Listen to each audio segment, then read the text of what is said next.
नमस्कार सर्वांना. श्री स्वामी समर्थ. तुमचं सगळ्यांचं आपल्या स्वामीसहित सेवा या चॅनलमध्ये स्वागत आहे. एक विनंती आहे की आमचे जर व्हिडिओज तुम्हाला आवडत असतील तर प्लीज लाईक, शेअर आणि सबस्क्राईब करायला विसरू नका. बघा, बऱ्याच ताईंचे मला मेल्स आलेत आणि कमेंट्ससुद्धा आलेत की ताई, आम्ही जे मार्गशीर्ष गुरुवार करतो तोच नारळ आम्ही दर गुरुवारी वापरतो, पण नारळाला तडा गेलेला आहे आणि आम्हाला आता भीती वाटत आहे. हा काही अशुभ संकेत आहे का, किंवा तोच नारळ आपण वापरू शकतो का? तर असे भरपूर प्रश्न किंवा मेल्स मला आलेले आहेत. त्याच्याबद्दलच आज आपण माहिती इथं बघणार आहोत. बघा, नारळ हे फक्त फळ नाही आहे. आपल्या धार्मिक दृष्टिकोनातून त्याला देखील जिवंत अस्तित्व आहे. नारळाला सुद्धा माणसासारखे 2 डोळे आणि तोंड असतं. बघा, आपल्या शास्त्रामध्ये नारळाला श्रीफळ म्हणजेच देवी लक्ष्मीचे फळ असे म्हटले जाते. त्यामुळे प्रत्येक पूजेत नारळाचा वापर हा खूप महत्त्वाचा आहे. त्याचप्रमाणे हिंदू धर्मामध्ये पूजा, यज्ञ, हवन इत्यादीमध्ये नारळाचा वापर केला जातो, कारण त्याचं तेवढं महत्त्व आहे. आपण हवनात सुद्धा किंवा पूर्णावतीला सुद्धा नारळच अर्पण करतो. बघा, असे मानले जाते की भगवान विष्णूंनी देवी लक्ष्मी, कामधेनू आणि नारळ यांना सोबत या जगात आणले होते. कोणत्याही शुभ किंवा मंगल कार्याच्या सुरुवातीला कलशाची स्थापना आपण करतो.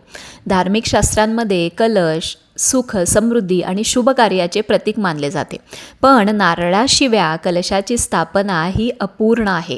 त्यामुळे आता तुम्हाला कळलं असेल की नारळ किंवा श्रीफळ हे किती महत्त्वाचं आणि विशेष आहे. बघा, आता आपण आपल्या मेन प्रश्नांच्याकडे वळूया. बघा, नारळाला तडा जाणं हे शुभ की अशुभ, आणि नारळाला तडा गेला तर त्याचं काय करायचं? बघा, नारळाला तडा का जातो तर एक लक्षात घ्या की ह्याला सायंटिफिक रिझन आहे. आता बघा, क्लायमेट चेंज इतकं होतं आहे. प्रत्येक सिटीमध्ये वेगवेगळ्या भागात, तुम्ही एका सिटीमध्ये जरी राहत असाल तरी वेगवेगळ्या भागामध्ये कुठंतरी ऊन जास्ती. आता बँगलोरमध्ये बघा, मागच्या आठवड्यात भरपूर पाऊस पडला. रात्री पहाटे दिवसभर पाऊस पडला. परत दुसऱ्या दिवशी पूर्ण ऊन होतं, उकडायला सुरू झालं. परत तिसऱ्या दिवशी प्रचंड थंडी पडली.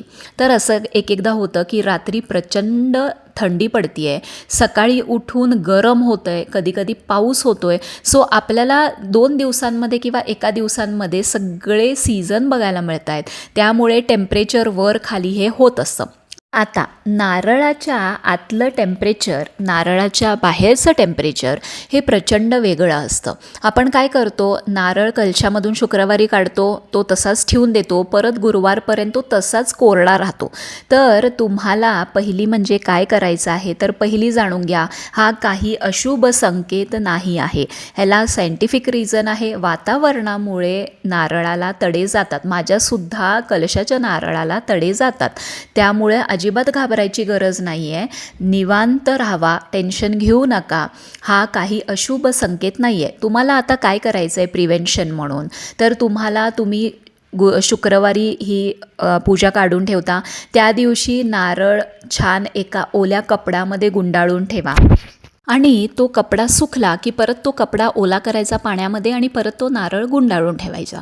किंवा जसं आपण कलश मांडलेला असतो आपला देवीचा, त्याचा खालचा भाग जो पूर्ण पाण्यात बुडलेला असतो, तर तुम्ही थोडंसं तसं घेऊन तुम्ही तो पाण्यामध्ये थोडासा बुडवून ठेवू शकता. परत तो गुरुवारी तुम्ही सकाळी धुवून परत वापरू शकता.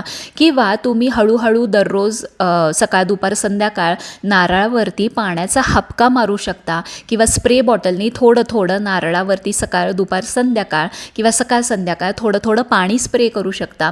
अशा रीतीने नारळ हा जरा मॉइश्चर व्यवस्थित त्याला असल्याकारणाने तडा जाणार नाही, ओलावा असल्याकारणाने त्याला तडा जाणार नाही.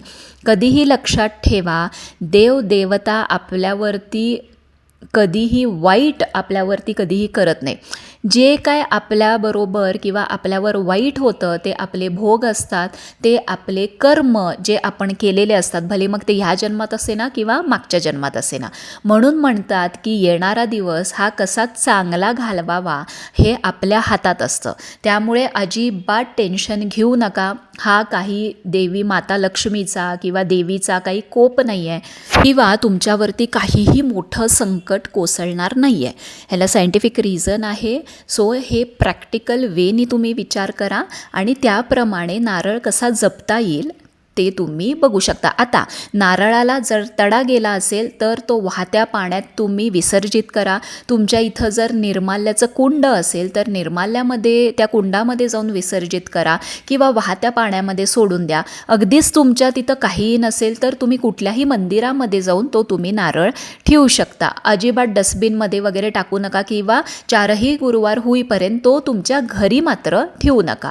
तर एवढी साधी सिंपल गोष्ट आहे. अजिबात टेन्शन घ्यायची गरज नाही. तर काही प्रश्न असतील तर कमेंट बॉक्समध्ये नक्की विचारा.